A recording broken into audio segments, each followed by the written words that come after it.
Salut mes Zoulous et bienvenue pour cette nouvelle vidéo. Dans cette vidéo, nous allons plus particulièrement parler des obligations, donc comment les obtenir et quelles sont leurs utilités. Tout d'abord, qu'est-ce que c'est que les obligations? Alors c'est une devise spéciale en jeu. Leur obtention se fait de différentes manières. Premier point, par les batailles aléatoires de type 15v15 ou 30v30, lorsque vous obtenez des médailles de type héros de bataille ou certaines médailles épiques. Le montant que vous obtiendrez dépendra de plusieurs critères. Le premier, le tiers de votre char. Plus votre tiers sera élevé, plus vous aurez d'obligations lorsque vous obtenez une médaille. Par exemple, si vous avez une médaille gros calibre dans un char de tiers 4 à 9, vous obtiendrez une obligation. Si vous le faites à bord d'un char de tiers 10, alors vous en obtiendrez 2. Le deuxième critère est la difficulté d'obtention de la médaille. Il est bien plus simple d'obtenir une médaille gros calibre qui consiste simplement à infliger le plus de dégâts, donc au moins 20% des points total de structure des ennemis et au minimum 1000 de dégâts, qu'une médaille Fadin par exemple qui demande de détruire le dernier char ennemi avec le dernier obus dans leur atelier. Vous trouverez en description un tableau récapitulatif des obligations que vous pouvez obtenir en fonction des médailles et de votre tiers de char. Deuxième point pour l'obtention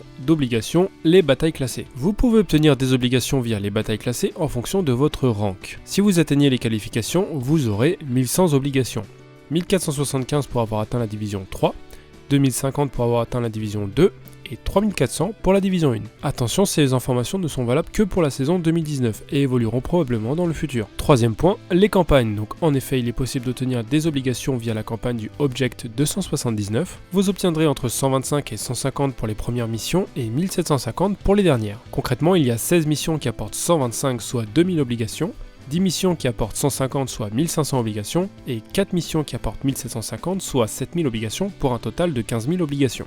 Pas négligeable donc. Quatrième point, les missions. Donc il arrive parfois qu'en allant dans le menu missions, certaines missions donnent en récompense des obligations. C'est notamment le cas pour les missions du compte premium. Cinquième point, les events. Donc il arrive parfois que certains events donnent des obligations. C'était notamment le cas pour la sortie officielle du jeu World of Tanks qui récompensait les joueurs en fonction de leur ancienneté. Il est donc probable que d'autres événements dans le futur puissent permettre de gagner des obligations, il faut donc rester vigilant. Sixième point, la ligne de front. Vous avez aussi la possibilité de gagner des obligations en passant par le mode de jeu Frontline. Dans ce mode, chaque bataille vous fait progresser votre rang. À chaque augmentation de rang, vous pouvez obtenir des récompenses de type crédit, consommable, directive et buff. De plus, lorsque vous atteignez le rang maximal, donc le niveau 30, vous obtenez des golds ainsi que des obligations en fonction du nombre de fois où vous avez atteint le niveau 30. Maintenant que l'on sait comment obtenir des obligations, il paraît logique de parler de leur utilité. Première utilité, les directives. On distingue deux types de directives. La première, les directives d'équipement qui vont donc améliorer les stats de vos équipements et qui coûtent entre 6 et 12 obligations. Alors attention, vous ne pouvez pas activer une obligation alors que vous n'avez pas l'équipement approprié. Par exemple, si je mets une directive maintenance avant bataille qui augmente la vitesse de réparation des modules de mon véhicule et que je n'ai pas installé la boîte à outils, alors la directive n'aura aucun effet. Deuxième type de directive, celle de l'équipage. Elle coûte entre 2 et 12 obligations et donne ou améliore les compétences de votre équipage. Par exemple, si j'ai un équipage sans compétences et que j'active l'obligation fondue dans le décor, alors tous les membres de mon équipage auront momentanément la compétence dissimulation entraînée à 100%.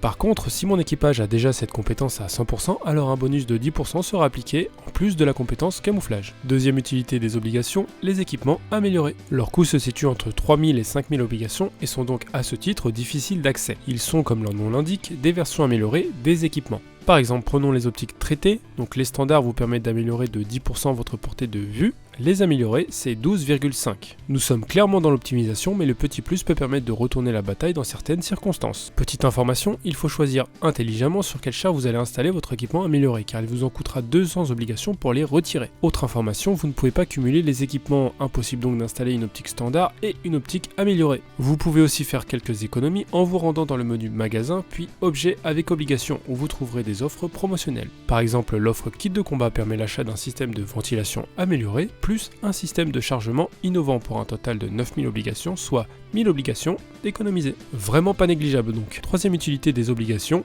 l'achat de véhicules. Cette fonctionnalité n'est pas encore ajoutée au jeu au moment de la vidéo, mais Wargaming en a fait mention lors de la sortie de la version 1.5. Je vous mets donc en description le lien de l'article qui en parle. C'est déjà la fin de cette vidéo, j'espère qu'elle vous aura plu.